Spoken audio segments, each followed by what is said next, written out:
समन्ता चक्रवालेषु अत्र गच्छन्तु देवता सद्धम्मं मुनिराजस्य शृण्वन्तु सद्मुखदं धम्मश्रवणकालो अयं भदन्ता धम्मश्रवणकालो अयं भदन्ता धम्मश्रवणकालो अयं भदन्ता नमो तस्से भगवतो अरहतो सम्मा सम्बुद्धस्से नमो तस्से भगवतो अरहतो सम्मा सम्बुद्धस्से नमो तस्से भगवतो अरहतो सम्मा सम्बुद्धस्से गोधिको परिनिब्बुतोति। सर्वप्रथम हमारा साकी सिंह बिहार का बिहार प्रमुख श्रद्धेय चन्द्रगुप्त भन्ते ज्यूलाई वन्दना। साथसाथै नारद भन्ते, रत्न भन्ते र अरु उपस्थित भइरहनु भएका भन्तेज्यूहरू र अनागारिका गुरुमाहरूलाई मङ्गल मैत्री कामना गर्न चाहन्छु। त्यसपछि जुम मिटिङमा सहभागी भइरहनु भएका स्वदेशी विदेशी उपासक उपासिकाहरू प्रति पनि मङ्गल मैत्री कामना छ र फेसबुकमा प्रत्यक्ष प्रसारण हेरिरहनु भएका सम्पूर्ण सद्धर्म प्रेमी उपासक उपासिकाहरूलाई पनि मङ्गल मैत्री कामना गर्न चाहन्छु। आज साकी सिंह बिहारको तर्फबाट मलाई धर्म उपदेश दिनको लागि निमन्त्रणा गर्नुभएका हाम्रा सहोदर रत्न भन्तेलाई पनि धेरै धेरै साधुवाद दिन चाहन्छु।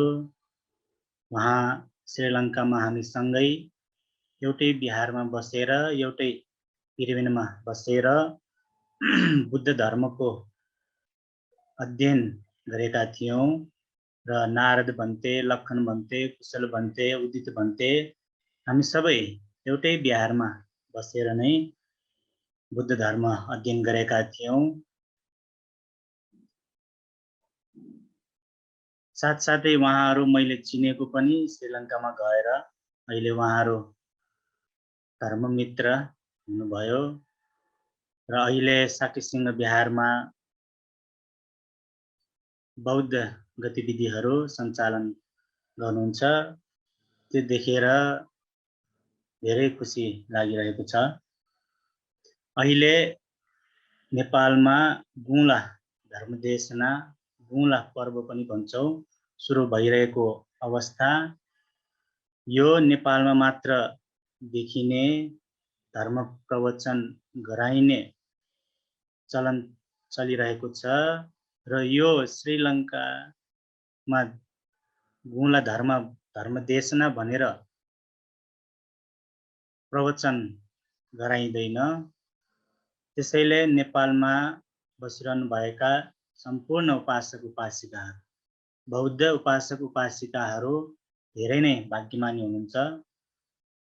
यो एक महिनाभित्र धेरै धर्मोपदेशहरू सुन्न पाउँछौं र धर्मोपदेश सुन्ने मात्र होइन, त्यसलाई आफ्नो जीवनमा उतार्न सक्नु पनि पर्छ।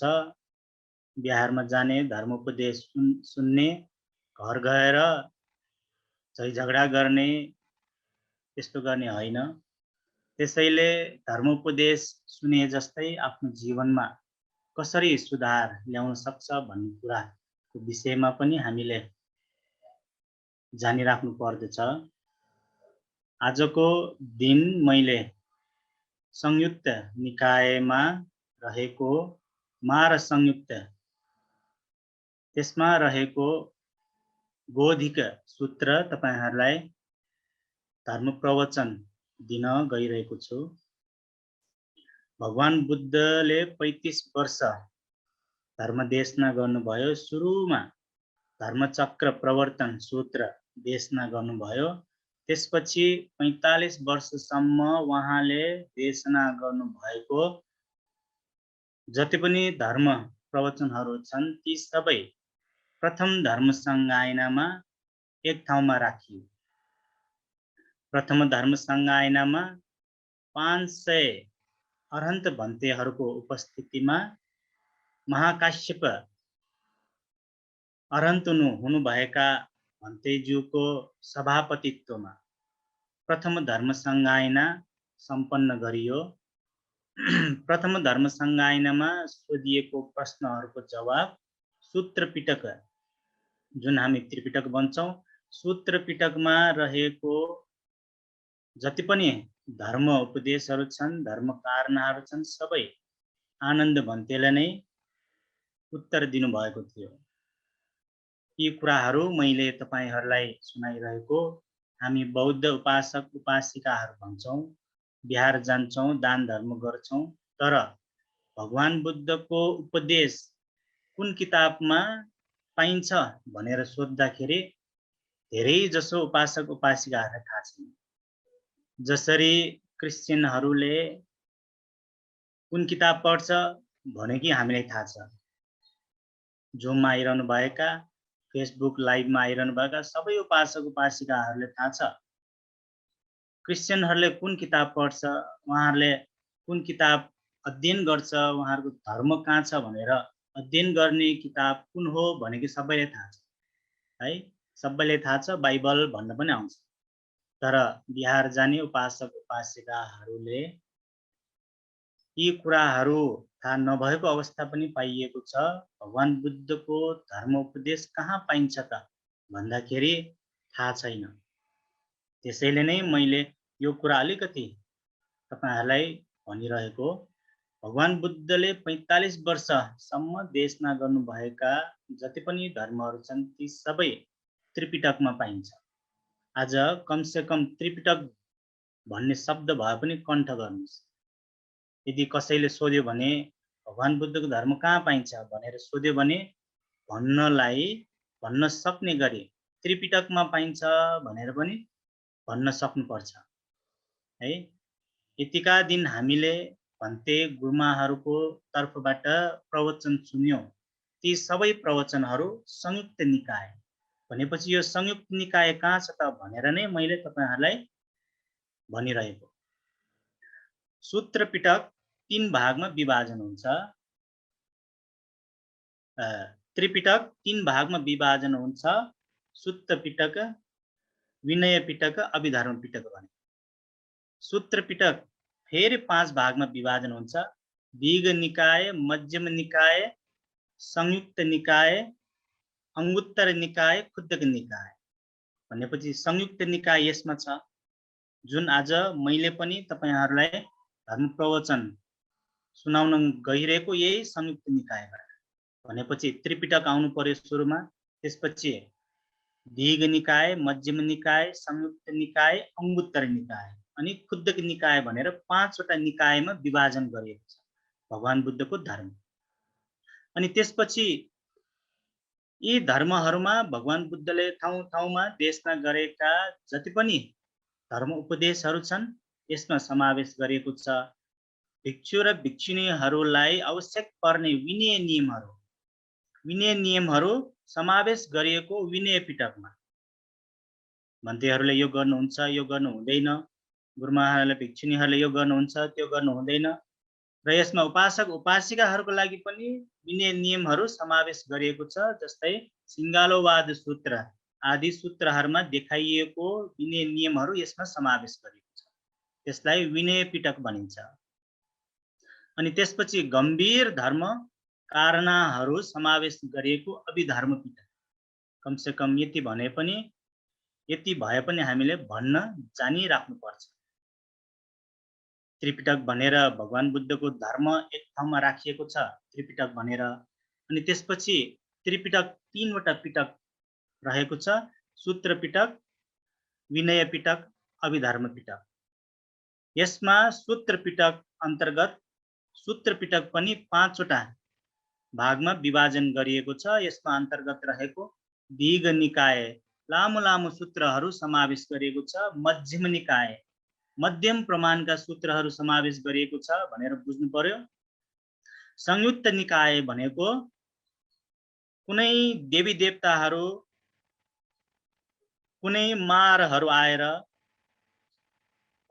साथसाथै कौशल राजाको बारेमा, कौशल राजा भगवान बुद्धको अगाडि उपस्थित भएर सोधेका प्रश्नहरू, ब्रह्माहरू आएर सोधेका प्रश्नहरू, यक्षहरू आएर सोधेका प्रश्नहरू, ती सबै कुरा संयुक्त निकायमा समावेश गरिएको छ। यदि कसैलाई प्रश्न उठ्यो, अब प्रश्न सोध्न चाहन्छु, म भगवान बुद्ध कहाँ गएर यो प्रश्नको उत्तर लिनेछु भनेर भगवान बुद्ध कहाँ जाने, यस्ता धर्म कारणाहरू, यी धर्म कारणाहरू समावेश गरिएको छ संयुक्त निकायमा। खुद्दक निकायमा एकक निपात, दुक निपात, तिक निपात भनेर 11 वटा निपातमा विभाजन गरिएको छ अंगुत्तर निकाय। त्यसपछि खुद्दक निकाय भनेको छोटो छोटो सानो सानो धर्म उपदेशहरू समावेश गरिएको अनगिन्ती धर्म उपदेशहरू खुद्दक निकायमा राखिएको छ, समावेश गरिएको छ। यी त्रिपिटक प्रथम धर्म संगायनामा एक ठाउँमा राखिएर संगायना गरिएको, सबै भन्तेहरूले एकैचोटि उच्चारण गरेको, एकैचोटि पढेको हुनाले संगायना भनेर भनिएको थियो। यसरी सुत्त पिटकमा दीघ निकाय, मध्यम निकाय, संयुक्त निकाय, संयुक्त निकायमा रहेको मार संयुक्तमा रहेको यो गोधिक सूत्र भनेर आज म तपाईहरुलाई धर्मोपदेश दिन गइरहेको छु।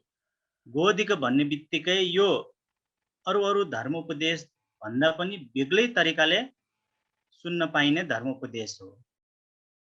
हिजो अस्ति भन्तेहरूले, गुरुमाहरूले दिएको प्रवचनहरूमा कोही उपासक यस्ता थिए, कोही उपासक उस्ता थिए र भगवान बुद्धले दान दिनुपर्छ भन्नुभयो। उपासक उपासिकाहरूले दान दियो, दान दिएर स्वर्गमा पुग्यो इत्यादि कुराहरू हामीले सुनिरहेका थियौं। तर आज ती प्रवचनहरू भन्दा पनि बेग्लै तरिकाले आज हामी सुन्ने छौं, जुन यो गोधिक सूत्रमा उल्लेख गरिएको छ। गोधिक सूत्र, गोधिक भन्ने एकजना भिक्षु हो र गोधिक भन्ने भिक्षु त्यही नाम गरिएको 2 जना त्रिपिटकमा पाइएको छ। एकजना थेरगाथामा पाइएको छ र अर्को संयुक्त निकायमा, मार संयुक्तमा पाइएको यो गोधिक भन्ने भिक्षु। गोधिक भन्ने भिक्षु एकदम मेहनती, एकदम मेहनत गरेर ध्यान भावना गर्नुहुन्छ। ध्यान भावना गरेर उहाँले लौकिक ध्यान पनि प्राप्त गर्नुहुन्छ, गरे तापनि उहाँले निर्वाणसम्म पुग्न सक्नु भएन। निर्वाणसम्म पुग्न नसकेको हुनाले उहाँलाई एकदम मन भारी हुन्छ, मन दुख्न थाल्छ र त्यसपछि उहाँले आफूले आफैलाई आत्महत्या गर्ने भनेर सोच्नुहुन्छ। आत्महत्या गरेर निर्वाण पुगेका भिक्षुहरू उहाँ एकजना मात्र हुनुहुन्छ। त्यसैले यो विषयमा हामी छलफल गर्नेछौं। जसरी त्यो समयमा भगवान बुद्ध वेलुवन कलन्दक निवापमा बसिरहनु भएको थियो। त्यहाँ बसिरहनु भएको समयमा गोधिक भन्ने भिक्षु इसिगिली भन्ने एउटा पर्वत थियो त्यो समयमा राजगृहमा। इसिगिली जुन नेपालीमा हामी ऋषिगिरी भनेर परिवर्तन गरिएको छ। ऋषिगिरी भन्ने पर्वत नजिक, पहाड नजिकै एउटा कालशिला भन्ने ठाउँ थियो। यो कालशिला भन्ने ठाउँमा गोधिक भिक्षु ध्यान भावना गर्दै आफ्नो चित्तलाई एकाग्र गर्दै समाधिमा राख्न कोसिस गरिरहेको अवस्था।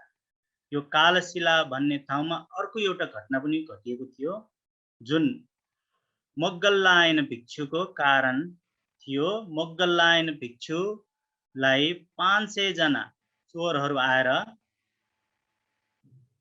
कुटेर उहाँलाई मारिएको ठाउँ नै कालशिला, जुन त्यो ठाउँमा बौद्धिक भन्थे पनि ध्यान प्राप्त गर्नको लागि, ज्ञान प्राप्त गर्नको लागि एकदम मेहनत गर्दै ध्यान भावना गरिरहनु भएको थियो। उहाँले अप्रमादी भई भगवान बुद्धले सिकाउनु भएको जति पनि शिक्षाहरू छन्, ती शिक्षाहरू मनमा राखेर ध्यान भावना गर्दै मेहनत गर्दै क्लेशलाई नष्ट गर्ने वीर्य बढाउँदै अप्रमादी भई लौकिक ध्यानसम्म पुग्न सफल हुनुभयो। लौकिक ध्यान र लोकोत्तर ध्यान दुई प्रकारको ध्यान किताबमा देखाइएको छ। लौकिक ध्यानले निर्वाणसम्म पुग्न सक्दैन, लोकोत्तर ध्यानले मात्र निर्वाणसम्म पुर्याउने गर्दछ। र बौद्धिक भिक्षुले लौकिक ध्यान प्राप्त गर्नुभयो, प्राप्त गरिसकेपछि केही क्षणमै फेरि त्यो लौकिक ध्यान परिहानि भएर जान्छ, बिग्रिन्छ, ध्यान बस्नै नसक्ने हुन्छ। प्रथमचोटि उहाँले कोसिस गर्नुभयो, उत्साही भएर कोसिस गर्नुभयो, कोसिस गरिसकेपछि लौकिक ध्यान प्राप्त गर्नुभयो। प्राप्त गरेको केही बेरमै उहाँको ध्यान बिग्रिन्छ। एकचोटि प्रयास गर्नुभयो, दुईचोटि प्रयास गर्नुभयो, तीनचोटि प्रयास गर्नुभयो, चारचोटि, पाँचचोटि, छचोटि प्रयास गर्नुभयो, तर लौकिक ध्यान क्षणिक समयमै बिग्रिने हुन्छ। हामी पनि ध्यान बस्दाखेरि बस्दा बस्दै मन विक्षिप्त भएर यताउता दौडिन थाल्छ। जसरी हामी आनापानसति ध्यान बस्छौँ, आनापानसति ध्यान बसिसकेपछि बस्ने बित्तिकै कसैको आँखा चिम्लिने बित्तिकै मन यताउता जान थाल्छ र ध्यान बिग्रिन्छ। त्यसपछि फेरि कोसिस गर्नुहुन्छ, आज त म जसरी भए पनि ध्यान बस्छु भनेर ध्यान बस्नुहुन्छ। बसे पनि अघि के भएको, हिजो के भएको, भोलि के गर्ने भन्ने कुराहरूमा मन खेल्न थाल्छ। मन खेलिसकेपछि ध्यान बसे तापनि कसैलाई निन्द्रा लाग्ने, कसैलाई नाना प्रकारको समस्याहरू आउँछ। त्यसरी नै बौद्धिक भिक्षु ध्यान भावना गरिसकेपछि उहाँले ध्यानको लेभल बढाउँदै बढाउँदै माथिसम्म पुग्ने कोसिस थियो, निर्वाणसम्म पुग्ने कोसिस गर्दै ध्यान बस्दै जाँदाखेरि बीचमा पुग्नुभयो, जसलाई हामी लौकिक ध्यान भन्छौँ है। जसरी हामी एउटा खुट्टाले उभिरहँदाखेरि धेरै बेरसम्म बस्न नसकेर हामी लड्छौँ, त्यसरी नै बौद्धिक भिक्षुले पनि ध्यान बस्ने कोसिस गर्नुभयो। क्लेश हटाउनको लागि, क्लेश नष्ट गर्नको लागि उत्साही हुँदै वीर्य बढाउँदै ध्यान गर्ने कोसिस गर्दै जाँदाखेरि जुन चित्त एकाग्र भइसकेपछि, समाधिगत भइसकेपछि उहाँको ध्यान बिग्रियो, 6 चोटि पनि बिग्रियो। अनि त्यसपछि फेरि एकचोटि ट्राई गर्छु, फेरि एकचोटि कोसिस गर्छु, के हुन्छ हेरौँ भनेर उहाँले 7औं चोटि पनि ध्यान बस्न थाल्नुभयो। ध्यान बस्दा बस्दै फेरि 7औं चोटि पनि त्यो ध्यान बिग्रिन्छ। बिग्रिसकेपछि उहाँको मनमा यस्तो कुरा आउँछ, कमसे कम मैले लौकिक ध्यान लाभ गरिसकेपछि मेरो यो शरीरलाई नष्ट गरेको भए, म आफैले आत्महत्या गरिएको भए कमसे कम म राम्रो ठाउँमा त जन्म लिन सक्छु। त्यो लौकिक ध्यान बिग्रुनु अगाडि नै, लौकिक ध्यान लाभ भइसकेपछि बिग्रिसकेपछि फेरि जसरी साधारण मान्छेहरूको चित्त हुन्छ त्यही ठाउँमा पुग्ने भयो। फेरि उहाँले मेहनत गरी फेरि माथिसम्म पुग्न आउनुहुन्छ, लौकिक ध्यान प्राप्त गर्नुहुन्छ। 7औं चोटि पनि उहाँ माथि पुगिसकेको ध्यान पनि फेरि खसेर तल नै पुग्न आउँछ। अनि उहाँले सोच्नुहुन्छ, अब त भएन, यो अति भयो, अब म आत्महत्या गर्छु भनेर मनमा लिनुहुन्छ। मनमा लिइसकेपछि त्यो बेला पापी मार, हाम्रो जीवनमा पनि धेरैचोटि मार आउनुहुन्छ। मार आएर हामीलाई नाना प्रकारको नराम्रो कुराहरू गर्न प्रोत्साहन दिइरहन्छ मार। बुद्ध धर्ममा मार भन्ने बित्तिकै पञ्चमारको विषयमा देखाइएको छ। 1 नम्बरमा क्लेश मार भनेर देखाइएको छ। अनि त्यसपछि क्लेश मार, स्कन्द मार, अनि त्यसपछि अभिसंस्कार मार, देवपुत्र मार, अनि 5औंमा मच्चु मार भनेर 5 प्रकारका मारहरूको विषयमा भगवान बुद्धले देखाउनु भएको छ। हाम्रो जीवनमा पनि यी 5 प्रकारका मारहरू आइरहन्छ र मार हाम्रो जीवनमा आइसकेपछि हामीले जति पनि राम्रो काम गर्ने कोसिस गरे तापनि यो मारले हामीले गर्न दिँदैन। आज म बिहार जान्छु भनेर सबैले उठेर जाने मनमा इच्छा आए तापनि भयो आज त नजाने अल्छी लाग्यो भन्ने कुरा मनमा क्लेश आउन सक्छ, अल्छीपन आउन सक्छ। यस्ता प्रकारका मारहरू हाम्रो जीवनमा पनि आइरहन्छ। जसरी गोधिक भिक्षु ध्यान बस्नुभयो, ध्यान बसिसकेपछि त्यो ध्यान परिहानि भयो, बिग्रियो, बिग्रिसकेपछि ध्यान राम्ररी बस्न सकेन। ध्यान भङ्ग भइसकेपछि 7औं चोटि प्रयास त गरिसके, अब त अति भयो, अब म आत्महत्या गर्छु भन्ने विचार मनमा आउने बित्तिकै त्यो मारले थाहा पाइसक्यो। ओहो, बुद्ध शासनमा रहेका भिक्षुहरू, बुद्ध शासनमा लागेर निर्वाणसम्म पुग्ने बाटोमा लागिरहेका भिक्षुहरूको मनमा पनि यस्तो कुरा आउने रहेछ, आत्महत्या गर्ने भन्यो। त्यो कुरा थाहा पाएर मार त्यही बेला भगवान बुद्ध कहाँ बसिरहनु भएको थियो? वेलवन कलन्दक निवाप भन्ने ठाउँमा बसिरहेको ठाउँमा मार त्यहाँ पुग्यो।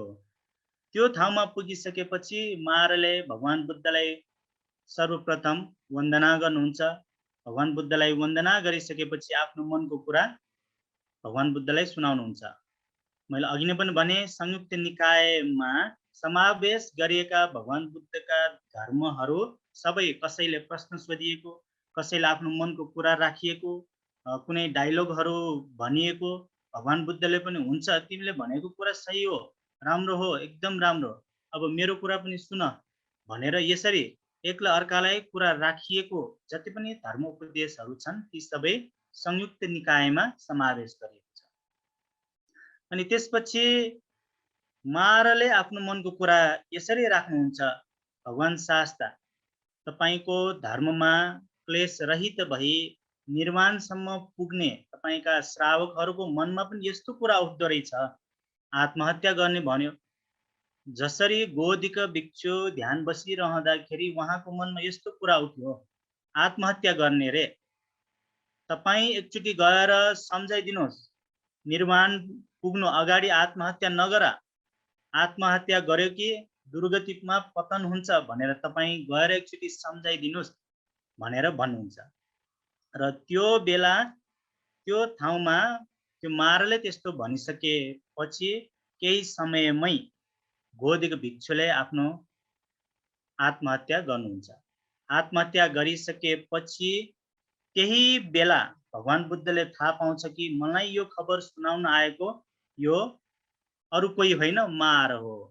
मार आएर मलाई सुनाउन आएको भनेर भगवान बुद्धले आफ्नो दिव्य शक्तिद्वारा त्यो कुरा थाहा पाउनुहुन्छ। थाहा पाइसकेपछि यो पापी मारले मलाई यस्तो भन्यो भने तापनि अब म यसको कुरा सुन्दिन भनेर त्यो कुरा थाहा पाइसकेपछि भगवान बुद्धले त्यो मारको अगाडि यस्तो भन्नुहुन्छ कि हे भिक्षु हो, जुन भगवान बुद्धको अगाडि बसिरहनु भएका भिक्षुहरूलाई सम्बोधन गर्नुहुन्छ, हे भिक्षु हो,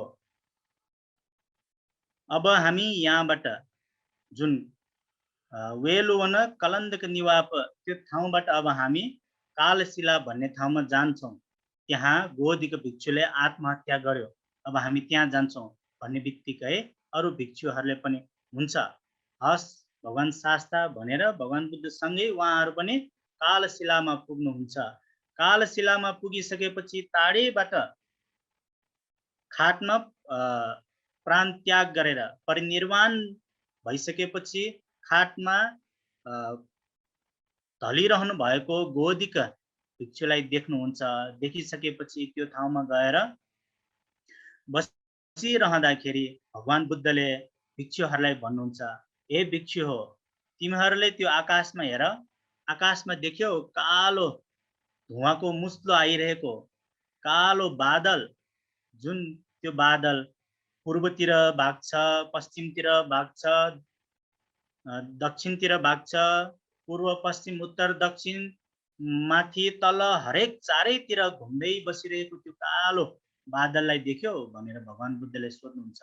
अनि त्यहाँ उपस्थित भएका भिक्षुहरूले देखे भगवान शास्ता हामीले देखे भनेर भन्दाखेरि त्यो अरू कोही होइन, अघि भर्खरै मका आएर कुरा सुनाउन आएको पापी मार हो। त्यो मारको इच्छा भर्खरै परिनिर्वाण हुनुभएका गोदिक भिक्षुको विज्ञानलाई खोज्दैछ। पुनर्जन्म हुने त्यो विज्ञान चित्तलाई खोज्दैछ, उसले खोज्न सकेको छैन। त्यो चित्तलाई उसले खोज्न नसकेर यताउता भौतारिँदै त्यो गोदिक भिक्षुको चित्तलाई खोजिरहेको छ। अब हामी यहाँ बुझ्नुपर्ने कुरा, बुद्ध धर्ममा आत्माको कुरा गरिँदैन। बुद्ध धर्ममा कसैको आत्मा छ भनेर देखाइँदैन। बुद्ध धर्ममा त्यसरी भगवान बुद्धले देशना पनि गर्नुभएको छैन। तर बुद्ध धर्ममा विज्ञानको कुरा गरिएको छ। यो धर्म उपदेशमा पनि, यो गोदिक सूत्रमा पनि उल्लेख गरिएको छ। त्यो पापी मार खोज्दैछ केलाई? विज्ञानलाई। भगवान बुद्धले यहाँ आत्मालाई खोज्दैछ भन्नु भएन। भगवान बुद्धले गोदिक भिक्षुको आत्मालाई खोजिरहेको छ भनेर भन्नु भएन। भगवान बुद्धले भन्नुभएको गोदिक भिक्षुको विज्ञानलाई खोज्दैछ, जुन विज्ञान च्युत भइसकेपछि फेरि पुनर्जन्म हुनको लागि प्रतिसन्धि लिने जुन विज्ञान छ, त्यसलाई नै यो मारले खोजिरहेको छ। यो मारले खोज्न सक्दैन, किनकि गोदिको परिनिब्बुतोति, अघि नै मैले वाचन गरेको यो सूत्रबाट लिएको गोदिक भन्ने भिक्षु परिनिर्वाण हुनु भइसक्यो। बुद्ध शासनमा हाम्रो लक्ष्य भनेकै दानशील भावनादि पुण्य क्रिया गरेर कुशल वृद्धि गरेर निर्वाणसम्म पुग्ने हाम्रो लक्ष्य हुन्छ।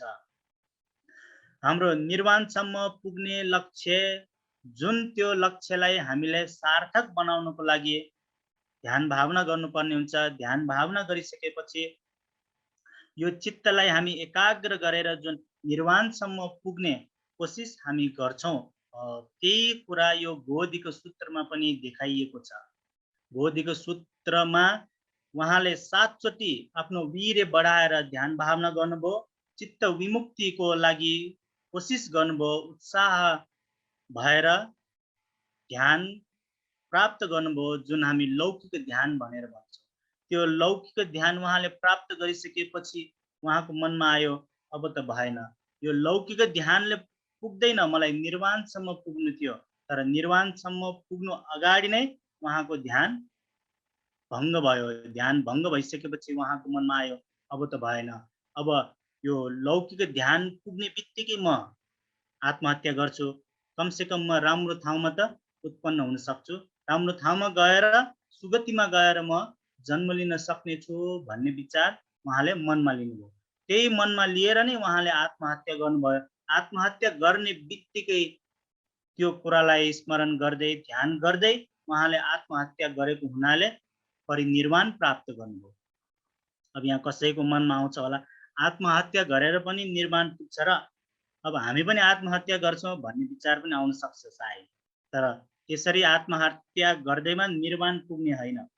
यहाँ गोदिक भिक्षुको चित्तलाई हेर्नुपर्ने हुन्छ। उहाँको चित्त एकाग्र गरी समाधिमा पुगिसकेको चित्त थियो, जुन चित्त उहाँले घाँटी काट्दै गरिरहेको अवस्थामा चित्तलाई वृद्धि गर्दै जाँदाखेरि निर्वाणसम्म पुग्नुभयो, ज्ञान प्राप्त गर्नुभयो। बुद्ध धर्ममा सोपादिशेष निर्वाण र अनुपादिशेष निर्वाण भनेर निर्वाण 2 प्रकारको देखाएको छ। अरू पनि निर्वाणका प्रकारहरू छन्, तर मैले ती निर्वाणका प्रकारहरू भन्दा पनि यो सोपादिशेष र अनुपादिशेषको विषयमा भन्न चाहन्छु। सोपादिशेष परिनिर्वाण पनि हुन्छ, अनुपादिशेष परिनिर्वाण पनि हुन्छ। अघि नै पनि मैले तपाईलाई भने त्रिपिटकमा गोधिक भन्ने भिक्षु 2 जना पाइन्छ।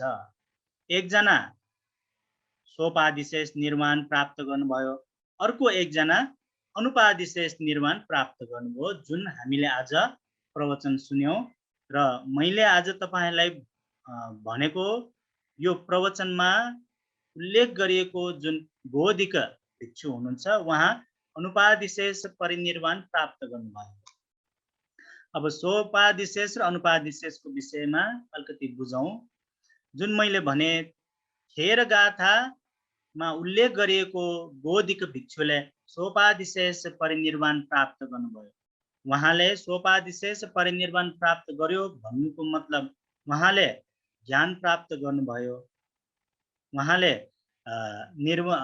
अरहन्त हुनुभयो, निर्वाण प्राप्त गर्नुभयो। जुन निर्वाण प्राप्त गर्दा पनि हामी जिउँदै हुनुहुन्छ भने त्यसलाई सोपादिशेष परिनिर्वाण, सोपादिशेष निर्वाण भन्ने गरिन्छ। जो व्यक्ति जिउँदै हुनुहुन्छ उहाँले मनका क्लेशहरूलाई मात्र विनाश गर्नुभयो, मनका तृष्णालाई उहाँले विनाश गर्नुभयो, त्यो विनाशलाई निरोध गर्नुभयो, निरोध समापत्तिमा पुग्नुभयो भन्नुको अर्थ सोपादिशेष परिनिर्वाण हुन गएको भनेर बुझ्नुपर्छ। भनेपछि सारिपुत्र, मौद्गल्यायन, आनन्द, महाकाश्यप, अनिरुद्ध आदि भन्तेहरूले सोपादिशेष परिनिर्वाण प्राप्त गर्नुभएको, सोपादिशेष परिनिर्वाण प्राप्त गर्नुभएको भयो। जुन आज हामीले सुनेको गोधिक सूत्र है, गोधिक भिक्षुले अनुपादिशेष परिनिर्वाण प्राप्त गर्नुभयो भन्नुको मतलब अरहन्त पनि हुनुभयो, यो देहलाई पनि त्याग्नुभयो, एकैचोटि हुनुपर्छ। अरहन्त पनि हुनुभयो, देहलाई पनि त्याग्नुभयो हो। यसलाई नै अनुपादिशेष परिनिर्वाण भन्छौं। अनि सोपादिशेष भनेको देह बाँकी नै छ, जिउँदै हुनुहुन्छ तर उहाँले निर्वाण प्राप्त गर्यो भन्नुको अर्थ सोपादिशेष निर्वाण भनेर बुझ्नुपर्छ। र यो जुन आज हामीले सुनेको प्रवचनमा गोधिक भिक्षुले समशीष भन्ने ज्ञान प्राप्त गरेको, समशीष भन्ने घटना भएको भनेर बुझ्नुपर्छ। समशीष भनेको सोपादिशेष निर्वाण र अनुपादिशेष निर्वाण एकैचोटि हुनेलाई नै समशीष भनेर भनिएको अट्टकथामा देखाइएको छ। समशीष भनेको सोपादिशेष निर्वाण र अनुपादिशेष निर्वाण एकैचोटि घट्यो कि त्यसलाई समशीष भनिन्छ भनेर अट्टकथामा देखाइएको छ। त्यसैगरी गोधिक भिक्षु जुन हामी सुत्त पिटकमा, संयुक्त निकायमा, मार संयुक्तमा उल्लेख गरिएको गोधिक सूत्रमा देखाइएको जुन गोधिक भिक्षुको विषयमा हामी सुन्यौं, उहाँले अनुपादिशेष परिनिर्वाण प्राप्त गर्नुभयो। यसरी यो घटनाहरू हामीले सधैँ सुन्न पाउँदैनौं। यी घटनाहरूको विषयमा हामीले कहीँ पनि सुनेको हुन्छ भन्न पनि सक्दैनौं। त्यसैगरी जुन पापी मार दायाँ बायाँ जताततै घुम्दै गोधिक भिक्षु कहाँ जन्म लियो होला भनेर खोज्दै थिए। भगवान बुद्धले आफ्ना शिष्यहरूलाई, हे भिक्षु हो, त्यो पापी मार गोधिकको विज्ञानलाई खोज्दैछ, जुन यो संसारबाट च्युत भएर फेरि प्रतिसन्धि लिने विज्ञानलाई खोज्दैछ। उसले खोज्न सक्दैन, किन? गोधिक भिक्षु परिनिर्वाण भइसक्यो। परिनिर्वाण भइसकेपछि फेरि यो संसारमा आउनु पर्दैन। अब परिनिर्वाणको कुरा गर्ने हो भने भगवान बुद्धले चतुरार्य सत्य आदि धर्मोपदेश भन्नुभयो। भनिसकेपछि ती धर्मोपदेशबाट हामीले ज्ञान लिनुपर्छ भन्ने नै निर्वाणसम्म पुग्नको लागि मेहनत गर्ने हो। दानशील भावना, दश पुण्य क्रिया आदि हामीले पुण्य कार्य गरेर, कुशल वृद्धि गरेर निर्वाणमा पुग्नुपर्छ भनेर जुन बाटो देखाइयो, त्यो बाटो हुँदै जाँदाखेरि हामी निर्वाणसम्म पुग्न सक्छौं। परिनिर्वाण भइसकेपछि फेरि यो संसारमा आउनु पर्दैन। जसरी रत्नसूत्रमा देखाइएको छ, निब्बन्ति धीरा यथा यङ प्रदीपो, जसरी बलिरहेको दियो बुझ्छ, निप्छ, निभिसकेपछि त्यो निभेको बत्ती कहाँ गयो त? यहाँ गयो, त्यहाँ गयो, पूर्व दिशा, पश्चिम दिशा कहाँ गयो जसरी भन्न सकिन्न। परिनिर्वाण भइसकेपछि पनि हाम्रो यो विज्ञान कहाँ गयो भनेर भन्न सकिन्न। त्यही नै निरोध भइसक्यो। फेरि पुनर्जन्म हुने बीज, पुनर्जन्म हुने बिउ हामीले रोपेको हुँदैन। यदि कसैले ज्ञान प्राप्त गर्यो, अरहन्त हुनुभयो भनिसकेपछि फेरि पुनर्जन्म हुने बिउ नै विनाश भएर जान्छ। हामीले गरेका जति पनि क्रियाकलापहरूको कर्म र कर्मफल हामीलाई प्राप्त हुँदैन अरहन्त भइसकेपछि। त्यसरी नै गोधिक भिक्षु पनि यो संसारलाई त्याग्नुभयो, अनुपादिशेष परिनिर्वाण प्राप्त गर्नुभयो। त्यसरी नै फेरि पुनर्जन्म हुने भन्ने कुरा त्यहाँ देखाइएको छैन। त्यसैले त्यो पापी मारले गोधिकको विज्ञानलाई खोज्न सकेन। गोधिकको विज्ञानलाई खोज्न नसके जस्तै त्यो पापी मार फेरि फर्केर भगवान बुद्ध कहाँ आउनुहुन्छ। भगवान बुद्धको सामु आइसकेपछि मारले फेरि प्रश्न गर्छ, होइन मैले जताततै खोजेँ, गोधिक भिक्षुको विज्ञानलाई मैले खोज्न सकेन। हे भगवान शास्त्र, तपाईँ नै भन्नुहोस् गोधिक कहाँ जन्म लियो भनेर त्यो मारले फेरि भगवान बुद्धको अगाडि गएर प्रश्न गर्नुहुन्छ। प्रश्न गरिसकेपछि भगवान बुद्धले भन्नुहुन्छ, गोधिकले परिनिर्वाण प्राप्त गरिसक्यो, उसले ज्ञान प्राप्त गरिसक्यो, जुन ज्ञानको कारणले गर्दाखेरि उसको पुनर्सन्धि छैन, पुनर्जन्म छैन, फेरि उसको जन्म हुँदैन भनेर यो सूत्रले हामीलाई देखाइएको छ। भनेपछि भगवान बुद्ध लगायत जति पनि सोपादिशेष निर्वाण, अनुपादिशेष निर्वाण प्राप्त गरेका भगवान बुद्ध लगायत उहाँका श्रावकहरू, उहाँका शिष्यहरू सबैले निर्वाण ज्ञान प्राप्त गरिसकेपछि पुनर्जन्म छैन। पुनर्जन्म छैन भन्ने बित्तिकै फेरि जाति, जरा, व्याधि, मर्न हामीलाई छैन। भनेपछि फेरि जन्म लिने दुःख, त्यसपछि बुढाबुढी हुने दुःख, त्यसपछि रोगको कारणले हुने दुःख अनि मृत्यु हुने दुःख, यी दुःखहरू हाम्रो जीवनमा फेरि आउँदैन। किनकि हामीले पुनर्जन्म हुने जुन तृष्णा छ त्यो तृष्णालाई नै विनाश गरिसक्यौं। त्यो तृष्णालाई विनाश गरेर क्लेशलाई निर्मूल पारेर यो संसार त्यागेका गोधिक भिक्षुको फेरि जन्म छैन भन्ने बित्तिकै त्यो पापी मारको मनमा के आउँछ, ओहो एकदमै दुःख लाग्यो उसलाई। त्यो पापी मारलाई एकदमै दुःख अनुभव हुन्छ। ओहो यसरी उसलाई एकदम दुःख लाग्छ, जे कुरा मैले चाहेको थिएँ त्यो भएन। जसरी मैले अघि नै भने बुद्ध धर्ममा पञ्चमार देखाइएको छ।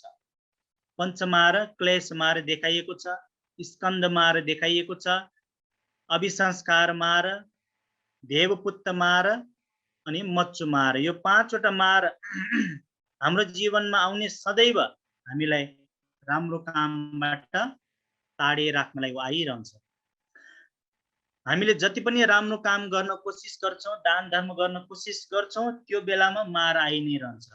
एकजना उपासिकाले भन्नुभयो, भन्थे बिहार जाने उपासक उपासिकाहरूले धेरै मार आउने रहेछ, केही गर्नै हुँदैन, केही गर्यो कि मान्छेहरूले ठोकिहाल्छ। बिहार जानेहरू भएर पनि यस्तो गर्ने, बिहार जानेहरूले पनि उस्तो गर्ने भनेर ठोकिहाल्छ। त्यसैले भन्थे म भन्छु बिहार जाने उपासक उपासिकालाई धेरै मार आउने रहेछ भनेर एकचोटि एकजना उपासिकाले भन्नुभयो। हुन पनि हो, बिहार गइसकेपछि यो गर्नुहुन्न त्यो गर्नुहुन्न भनेर भनिन्छ। नियममा बस्नुपर्छ, नियम बिगार्नुहुन्न, पञ्चशीलमा बस्नुपर्छ, बिगार्नुहुन्न भनेर भन्ने हुन्छ। र जबदेखि म पञ्चशील पालन गर्छु, म सबै त्याग्छु नराम्रो कामहरू भनेको दिनमै झन् ती कुराहरू गर्न उत्सुक भइरहन्छ। गरौँ गरौँ होइन, मैले त्यागिसकेँ गर्दिनँ, तर पनि वरिपरिका मारहरूले नै हामीलाई आएर घचघच्याइरहन्छ, गर गर, पहिला पनि गर्थ्यो अहिले पनि गर भन्ने मारहरू आइरहन्छ। त्यसै गरी क्लेश मार भनेको मनको मैल है। जसरी खेतको मैल घाँस भनेर ज्ञानमाला भजन छ नि है, खेतको मैल, खेतको दोष भनेकै, खेतको मैल भनेकै घाँस हो। घाँस भयो कि खेतमा राम्ररी धान, राम्ररी सब्जीहरू उब्जाउ गर्न सकिन्न। त्यसै गरी मनको मैल भनेको क्लेश हो, मनको मैल भनेको तृष्णा हो। त्यसैले यो क्लेश मार, हाम्रो मनको मैल, बिहार जाने सोचेको, जानै मन लागेन, बिहार जानलाई निस्केको, साथी एकजना भेट्यो, ए जाऊँ फिल्म हेर्न जाऊँ, ए उता जाऊँ घुम्न जाऊँ, पिकनिक जाऊँ भनेर बिचमा स्वाट्ट आइदिन्छ। बिहार जान्छु भनेको ल भोलि जान्छु भनेर मनमा क्लेश आइसक्छ। बिहारमा म यो दान दिन्छु त्यो दान दिन्छु भनेर तयार हुन्छ, तर साथी एकजना आउँछ, आएर यतिका किन दिनुपर्ने होला, अलिकति दिइदिए भइहाल्यो नि, भोलि पर्सि खानालाई पनि बाँकी राख भनेर एकजना बिचमा आएर टोकिहाल्छ। अनि त्यसपछि गरौँ कि नगरौँ, गरौँ कि नगरौँ, मनका क्लेश मार मनमा आइसकेपछि त्यस्तो हुन्छ भनेर बुझ्नुपर्छ। अनि त्यसपछि क्लेश मार, अनि त्यसपछि अभिसंस्कार मार अनि स्कन्द मार। 2 नम्बरमा स्कन्द मार भयो। स्कन्द मार जब हामीलाई आउँछ, यो शरीर कमजोर भएर जान्छ। स्कन्द 5 वटा छ, रूप वेदना संज्ञा संस्कार विज्ञान हो। यो 5 वटै बिरामी भइदिएपछि, दान दिन पनि नसक्ने, यो रूपै बिरामी भइसकेपछि, नाम रूप नै बिरामी भइसकेपछि हामी धर्म कर्म गर्न सक्दैनौँ, गर्न चाहन्छ तर गर्न सक्दैनौँ। जस्तै बुढेसकालमा पनि दान धर्म गर्न चाहन्छ तर गर्न सक्दैन, खाटमै बसिरहनु पर्ने हुन्छ। त्यसैले यो पनि एक प्रकारको मार हो, स्कन्द मार हो भनेर देखाइएको छ। जुन बोधिको भिक्षु परिनिर्वाण भइसके तापनि त्यो मारको मनमा के हो, कहाँ जन्म लियो होला, उसलाई त म दुर्गतिमै लिएर जान्छु भन्ने विचार त्यो मारको मनमा रहेको हुनसक्छ। त्यसरी नै जुन स्कन्द मार अनि त्यसपछि अभिसंस्कार मार, हामीले पहिलाको जुनीदेखि गर्दै आएको, जन्म गर्दै आएको संस्कारहरू, कुशल संस्कार अकुशल संस्कार, पुण्यावि संस्कार अपुण्यावि संस्कार भनेर 2 प्रकारको संस्कार पाइन्छ। त्यो संस्कार पनि जस्तै म दान दिन चाहन्छु, दान दिन चाहे तापनि केही कारणवश पहिलाको अकुशल कर्मद्वारा भएको सबै सम्पत्ति क्षति हुन्छ, अरूले नै लुटिदिन्छ। अब दान दिन चाहे तापनि दिन सक्नु हुँदैन। यो पनि एक प्रकारको मार हो भनेर बुझ्नुपर्छ, अभिसंस्कार मार है। अनि त्यसपछि यो मार आइसकेपछि पनि हामीले धर्म कर्म गर्नलाई धेरै नै बाधा आइरहन्छ। शारीरिक कष्ट आइरहन्छ, मानसिक कष्टहरू आइरहन्छ। त्यसरी कष्टहरू आउँदाखेरि दान धर्म गर्न पनि नसक्ने हुन्छ। अभिसंस्कार मार। अनि मच्चु मार, देवपुत्र मार, 4 नम्बरमा देवपुत्र मार। जसरी सिद्धार्थ कुमार राजदरबार त्याग गरेर बुद्ध हुन्छु भनेर जान लागेको बेला पनि यो देवपुत्र मार आएर तपाईँ 7 दिन बस्नुहोस्, 7 दिनपछि तपाईँले चक्रवर्ती राजाको पद पाउने हुन्छ। चक्रवर्ती राजा भन्ने बित्तिकै यो संसार नै आफ्नो अधीनमा राख्न सक्छ चक्रवर्ती राजाले। त्यसैले 7 दिनपछि तपाईँ चक्रवर्ती राजा हुन्छ। किन गृहस्थी त्याग गर्ने, किन राजदरबार त्याग गर्ने, यहीँको सुख नै राम्रो छ, यही सुख भोग गर्दै बस्नुहोस् भन्ने बित्तिकै त्यो अवस्थामा आएको देवपुत्र मार। परनिम्मित वशवर्तीमा स्वर्गलोकमा बस्ने राजा हुनुहुन्छ, उहाँ वशवर्ती देवपुत्र मार। उहाँ आएर सिद्धार्थ कुमारलाई पनि नजाऊ, राजदरबारमै बस भनेर भन्दाखेरि होइन म जान्छु, यहाँका जति पनि सुख शान्तिहरू छ ती सबै क्षणिकको हो, म बुद्ध हुनको लागि गृहस्थी त्याग गर्दैछु, यो राजदरबार त्यागेर निस्कँदैछु भनेर मारले रोके तापनि नरुकिकन उहाँ बुद्धगयामा पुगेर बुद्धत्व ज्ञान प्राप्त गर्नुभयो। त्यो अवस्थामा आएको मार देवपुत्र मार। त्यसपछि मच्चु मार। हामी एक न एक दिन मर्नुपर्छ। त्यो मर्ने अवस्थामा पनि हामीलाई आउने मार मच्चु मार हो, मृत्यु मार हो भनेर बुझ्नुपर्छ। त्यसरी नै मच्चु मार आउँछ हाम्रो जीवनमा। यी 5 प्रकारका मारको विषयमा हामीले बुझे अनुसार जुन भगवान बुद्धको अगाडि गोदीको भिक्षुको विज्ञान खोज्दै आएका ती मार पनि सायद देवपुत्र मार हुनुपर्छ। भगवान बुद्धको अगाडि आएर प्रश्न पनि सोध्छ। प्रश्न पनि सोधिसकेपछि भगवान बुद्धले तिमी मार हो, तिमीले भनेको कुरा हो होइन भनेर भगवान बुद्ध स्वयं आफै त्यो ठाउँमा गएर हेर्न जानुहुन्छ। भगवान बुद्धलाई पनि थाहा छ त्यो गोदीको भिक्षुले आत्महत्या गरिसकेपछि ऊ निर्वाणसम्म पुग्छ भन्ने कुरा भगवान बुद्धको ज्ञानमा पनि आइसकेको कुरा थियो। अनि त्यसपछि त्यो ठाउँमा आएर मारको मनमा एकदम दुःख हुन्छ, मैले चाहेको कुरा भएन। मैले त चाहेको यो गोदीको भिक्षुले आत्महत्या गर्छ, आत्महत्या गरिसकेपछि उसलाई म दुर्गतिमै तानेर लान्छु भन्ने विचार उसको मनमा थियो। र मारले सधैँ मनमा राख्छ के त भन्दाखेरि यो संसारमा आउने जति पनि प्राणीहरू छन् ती सबै प्राणीहरू उसको अधीनमा रहोस्, उसले चाहे जस्तो गरोस्। उसले चाहे जस्तो गरिसकेपछि यो प्राणीहरूलाई मैले खेलाउन सकोस् भन्ने कुरा मारको मनमा रहिरहन्छ। त्यसैले नै मार भगवान बुद्धको अगाडि आएर नै ती कुराहरू सुनाउन आएको थियो। अनि त्यो अवस्थामा गोदिकले परिनिर्वाण प्राप्त गरिसक्यो, ऊ मेरो शिष्य हो भनेर भगवान बुद्धले भन्ने बित्तिकै दुखी भएर बसेका मार त्यो बेलामा त्यो मारको हातमा वेणु व पण्डु भन्ने वीणा भनेको सारङ्गी जस्तो जुन वीणा वादन गर्ने छ, त्यो वेणु व पण्डु भन्ने वीणा उसको हातमा थियो। त्यो अवस्थामा के हुन्छ, गोदिकले परिनिर्वाण प्राप्त गर्यो भन्ने बित्तिकै उसलाई एकदम दुःख लाग्छ। दुःख लागिसकेपछि उसको हातको त्यो वीणा खसेको पनि उसलाई होस हुँदैन, त्यो भुइँमै खस्छ। भुइँमै खसिसकेपछि भगवान बुद्धको त्यो वचन सुनेर त्यही अन्तर्ध्यान भएर मार त्यो ठाउँबाट भाग्छ। भागिसकेपछि अट्टकथामा उल्लेख गरे अनुसार त्यो जुन वीणा वादन गर्ने गीत गाउने त्यो वीणा बजाउने जुन छ त्यो वीणा खसेको ठाउँबाट इन्द्रले लिन्छ। इन्द्रले लिइसकेपछि उसको त्यो वीणा आफ्नो पञ्चशिख भन्ने इन्द्रको अगाडि वीणा वादन गर्दै गीत गाउने एकदम सुमधुर गीत गाउने पञ्चशिखलाई दिन्छ। आजभोलि त्यो वीणा पञ्चशिखको हातमा छ भनेर अट्टकथाले देखाइएको छ। त्यसै गरी गोदिक भिक्षु परिनिर्वाण प्राप्त गर्नु भइसक्यो। हाम्रो लक्ष्य पनि परिनिर्वाण हुनुपर्छ। निर्वाण प्राप्त गरिसकेपछि यो संसारमा फेरि आएर दुःख भोग्ने हुँदैन। साथसाथै जुन यो दुःख भोग्ने यो पञ्चस्कन्ध छ, हाम्रो यो शरीर छ, पञ्चस्कन्धले बनिएको यो शरीर छ, चतुर्महाभूतले बनिएको यो शरीर छ, त्यो शरीरको निर्माण हुँदैन। त्यसैले भगवान बुद्धले देखाउनु भएको जाति जरा व्याधि मरणबाट मुक्त भएको निर्वाण ज्ञान हामी सबैले प्राप्त गर्न सकोस् भन्ने कामनाका साथसाथै उपस्थित हुनुभएका सम्पूर्ण धर्मप्रेमी उपासक उपासिकाहरूलाई भवतु सब मङ्गलम्।